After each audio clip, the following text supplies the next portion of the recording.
Where are the eye So points? the eye points are next to each bus stop, metro bus stop, initially, but they'll also be available in buses and various other locations. Okay, so we'll keep an eye on that one. It sounds like quite a good way of doing things. Also, this week we've got the problems up in Greenbank. I mean, I think it was the eviction notices were issued either last week or at the weekend to hundreds of people living in vehicles. And I just thought I'd have a chat. We're going to talk to some of the people who are living up there in a minute. But I thought I'd go up there yesterday and had a chat to one of the neighbours up in Greenbank, whose name is Alva. My name is Alva. I'm a neighbour here. Lately, there's been more caravans arriving to the street, and the issue for me as a neighbour is only the rubbish. There's been rubbish left in the street, which I don't think is nice for anybody. I think the great thing would be like to arrive to some kind of agreement with the council to find a place for them to stay with the proper facilities. In the last few months, I've noticed a change. Yeah. So I guess not everybody is behaving the same way. But anyway, I think it's not fair for them, like, just to be kicked out. Okay. Now, a lot of people seem to have left. Yeah. Yesterday, there was double of you can see now. So, yeah. I mean, I think it has had an impact. So they probably left to another place, but the problem is not disappearing in any way, not for them and not for the neighbours. They're going to be in another place, but it's going to have the same problem. They don't have facilities to use a toilet, or they don't have rubbish collection. So what it would need to be done, it was just make an agreement with the council. Well, hundreds of people living along Greenbank View and other roads around Greenbank Cemetery. Mark, I mean, you did do housing for the City Council at one point. I mean, this started as actually quite a small park-up site, several vehicles there. It's grown and grown and grown until hundreds of people have been living there, both in living vehicles and caravans. Yeah, that's right. I mean, my understanding is that this really started probably a couple of years ago in terms of being a significant group of people. I mean, of course, there's always been people living in vans in streets here and there, since the beginning of vans at some point or another. But it turned into a collection of people a couple of years ago. It's been growing since. It's of course it's a tough situation because these people have got, they say they can't afford anywhere to rent. I think you said a lot of them have got jobs, so they've got an income stream. They can't afford to rent, or at least they probably can't afford to rent where they really want to live, which is Easton, Bedminster, St Werburgh's. Those are areas which historically were quite cheap areas to live, but in the last decade or so have become extremely expensive areas to live. I think perhaps one of the things people need to face up to is the fact that they can no longer live in the parts of the city that they want. I'm sure that there are parts of the city out on the estates in the suburbs that they probably could afford. I mean, it's just a form of social cleansing going on here.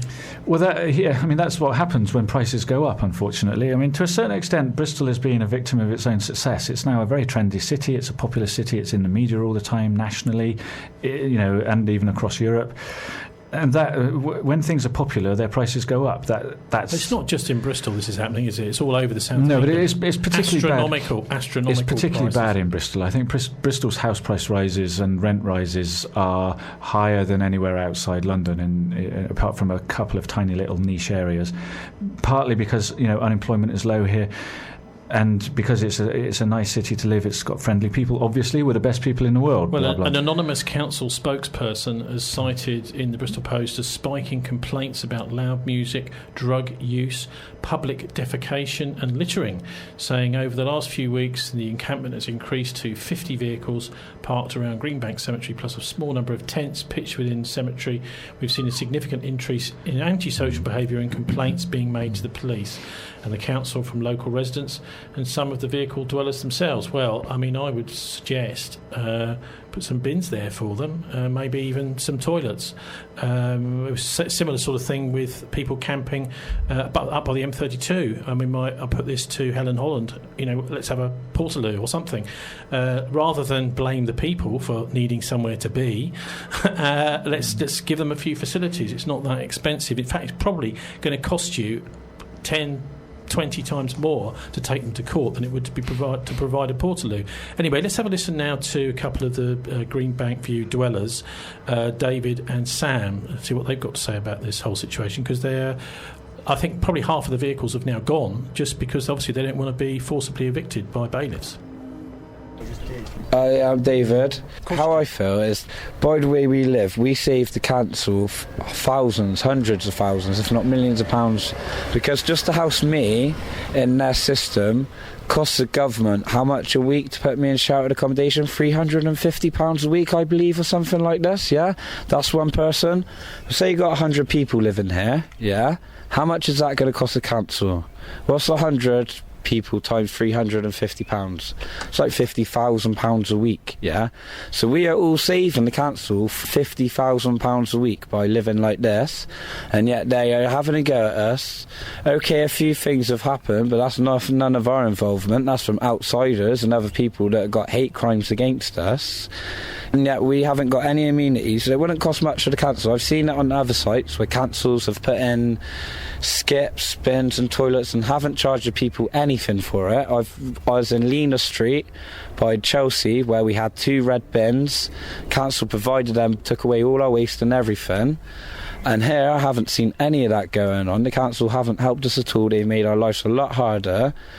And the places they put you as well, people like us, and they're going to put us in like the Compass Centre or Logos House that is full of a lot of drug addicts and people that are alcoholics and violent and into all sorts of crimes, and we're not into all that. We all got businesses, work, so that's why we live down there. Unfortunately, a few people that are noisy have come down there and caused troubles for everybody and made it look bad. And how many people have been living here roughly? Hundreds. On and off, hundreds of different people live there. I find it really hard living in 4 walls and being trapped in one place. Well, not just that, it's quite expensive, isn't it? It is, yeah, so it's very expensive. I can't afford it. I couldn't afford to pay electric, gas, water, TV licence, and eat, and buy myself new clothes. My name's Sam. I feel like this is the epicentre. It's like pushed, like Bristol has been pushing sites. We're coming from a place where we've lost squatting, yeah, like not commercial buildings. We lost that a few years ago. So there's more people who are looking. They've lost that. So now it's pushing people into caravans and putting them on the sides of the road. And then they're losing these spots, and then now we've ended up with the Greenbank cemetery where everybody's congregated, and it's made a mass problem. I've lived in the van through my early 20s. I moved into a house. I'm living in a boat now, but I've been with this sort of community for the whole of my upbringing, really. Is it really a community? Because surely if it was a strong community, if things were going wrong, people would have been able to sort it out. There's many communities inside it. We live in the middle of a city where there's so many people in the city. You cannot control everything, can you? You know, not even the police can.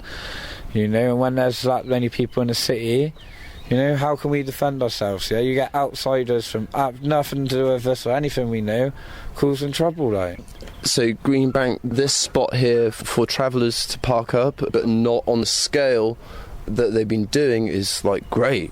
I'm a traveller. This would be an amazing spot when I lived in a van. This pull in here, not with all this commotion now going on. Obviously, it has been beautiful. You said it was beautiful here. What was the tipping point, do you think? I think the caravan getting set on fire, to be honest, it scared everybody. Everybody on the road after that happened. Was it an accident, do you know? We don't know what happened. We really don't. It's and it's put the fear of God into everybody, to be honest. And I'm scared to go to sleep at night, because what if my van gets burnt out, you know? And what could happen to anyone? What if everybody got burnt up in the fire? That would have been tragic. Do you think this kind of way of living is coming to an end now? No. It can't, because more people are getting pushed into this society and they don't know how to. They're I can't live somewhere, I've got to buy a caravan.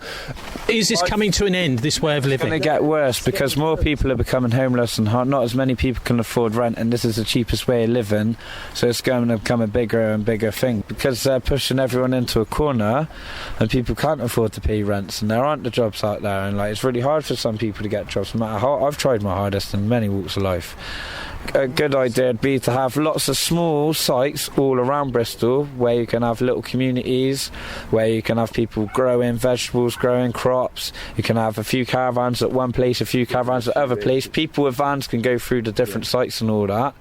You know what I mean? I don't think you need one massive travel site. I think you need lots of small sites so people can figure out themselves where they want to be and who they want to be with, and then a natural equilibrium will occur. Yeah. Maybe like 7-8 sites around the city, so people can still be transient between areas if they need to be, like real common ground. I don't know much about the Irish travelling community, but I know they get forced on, and they pull much bigger stunts than what any traveller would ever think. Like parking on Eastville Park, that's a bigger stunt than what we would do. But imagine if hordes of traveller people were like, actually, I'm going to park on Eastville Park. Hey, that happened last year. It happened. Everybody now, like all us here, is the council do have an obligation to provide sites for people like us to live on around the city. Unfortunately, Bristol, there's only one site which outside of the city in Avonmouth, and unfortunately on that site there's a certain group of people, and these group of people aren't going to get mixing everybody all together on that one site. It's not going to work. So where is people supposed to go then? Well, I'm not. Where are we supposed to go? I'd like to have a little community, like dotted around the city, little different communities. One's growing veg, so I can go to each one. One way you got people doing music, so I can go there. You know, like so you can bounce around. Sounds like a nice plan, but I think, the council can afford to pay millions of pounds to have all these people homed in these houses. I'm sure they can afford a few grand for a few plots of land for us to live on. Council have derelict buildings, derelict yard space, like old hospital sites before they get knocked down, before all the regulations of their completion of ticking off, knocking that down. That's a space for several hundred people to have a home for that duration of time, maybe. How are you going to ever change everybody to think I'm H&M and McDonald's and I'll go and get myself a mortgage? Do we all need to fit into the same column that social Britain wants? That was Sam there. You had David before him. I suppose the question here, Vari, is now the council has decided it doesn't want these people living there, so they're going to have to move them. They're going to be evicted. The only thing is that actually this is almost trying to get rid of the problem, because there isn't anywhere nearby for them to go, so obviously more difficult for them to get to work or whatever. And this is a problem which is not going away, and this tactic of evicting everyone is not dealing with the problem. The first load of vans that parked there were moved to a site in Lochleys. Obviously, more vans since then, and it's become quite, an extensive issue in the area. I think what was interesting was the words that the individuals were saying around it's only going to get worse, and I think it was interesting they picked up the challenge around squats, because actually a lot of squats have been turned into homes, into flats, but that's pushed out the individuals that were originally living there, and it's particularly difficult if you're single male, because if you go in the housing register, you end up... What he was talking about was the law with regard to squatting in residential properties. Even if the place has been empty for years, it's still... Well, the number of empty homes is obviously going down because of the mission that our cabinet member for homes has been on, to ensure that these homes are brought back into use.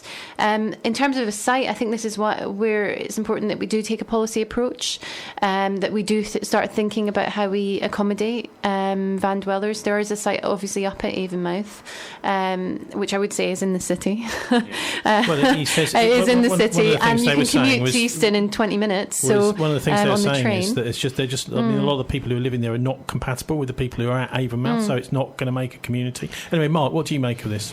I don't.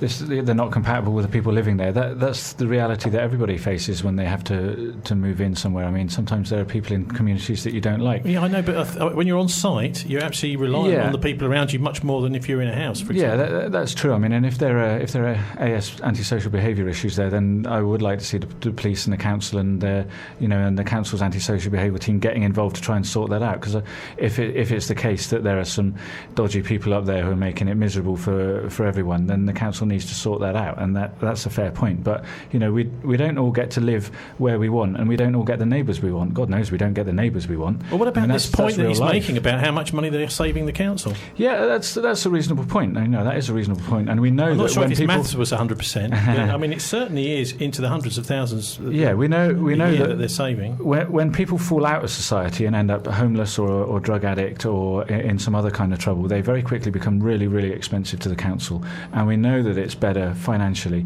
to prevent that and to try and deal with them before that's happening.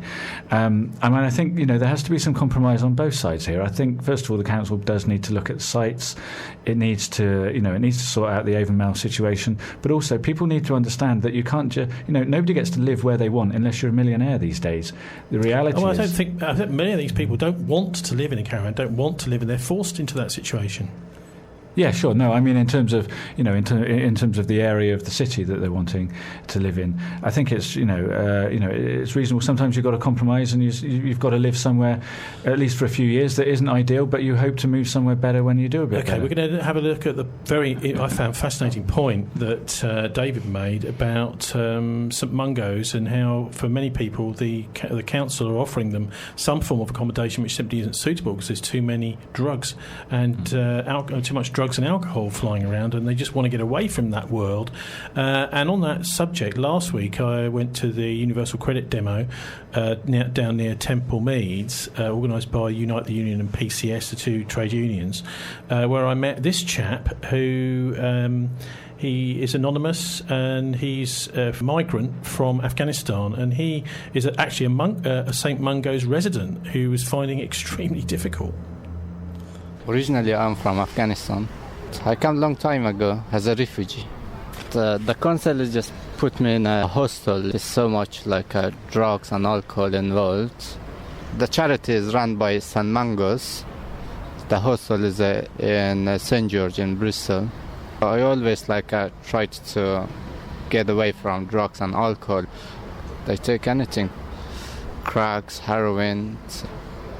I seen people, they are suffering, they got a serious mental issue, and still they put them over there, They're not gonna get any better, to be honest, just they need help. And I see quite few people, and they committed suicide and they took their life away. As in a human being, just we need help, we need be supported one each other, one another. It's getting tough and harder, As a human being, as a human right, it doesn't matter I'm from Afghanistan, or I'm from England. Each one of us, we got the right as a human being. We do need help. Well, Vari, what he's saying there is that the places where the council are housing people are simply not safe environments. And obviously, a lot of these are very vulnerable people. You've got two main problems, mental illness and drugs, hard drugs. We're talking about crack and heroin. I mean, people don't really want that and don't need that around them, where place they're living. And cuts to our mental health service, the pressure the NHS is under, cuts to alcohol abuse and drug abuse services. It's a spiralling issue, and it's really important that we take a holistic approach. We see these people as people, and that they do need that support. But so why is it that this is tolerated, this kind of drug use and alcohol use in sheltered accommodation like that? I think it's important to take a home first approach. So providing shelter for these individuals is really important. Otherwise they end up on the street, and we end up with various other issues. I mean, the number of individuals that have died, rough sleeping. That's something that we need to make sure that they've at least got somewhere that they can. Why isn't there sheltered housing that is safe? There is, absolutely. Well, he's saying that there isn't. Anyway, Mark, what do you make of this problem?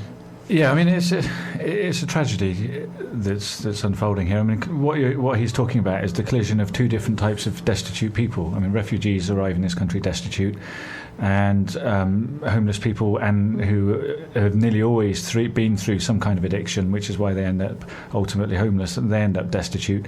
And they're actually, although they're both two groups of destitute people, they're very different, and they're very different actually in their needs.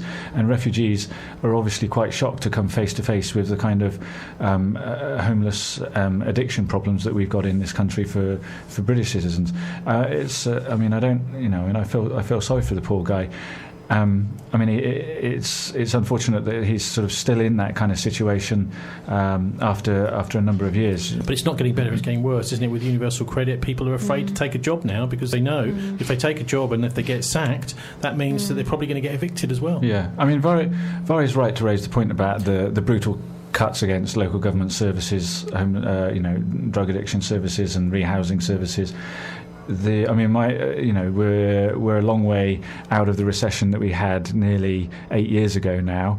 The deficit is down to less than a third of what it was when the coalition took over. I would say we don't need to be cutting local government services like this anymore, and the government needs to give some more money. OK, the sooner the better. Well, time for the Murdoch News at 7 now. Thanks to our guests. Cabinet Member for Transport, Connectivity, that's Labour Councillor for Eastfield, Vari Threlfall, also Lib Dem Councillor for, what was it, Mark? Holwells and Harborside. Sorry about that, Mark, right. Join us after the news. We do our best to keep ahead of the curve. On 93.2, online and on your mobile. BCFM is an award-winning community radio station for Bristol, bringing you national news on the hour. Live from the Sky News Centre.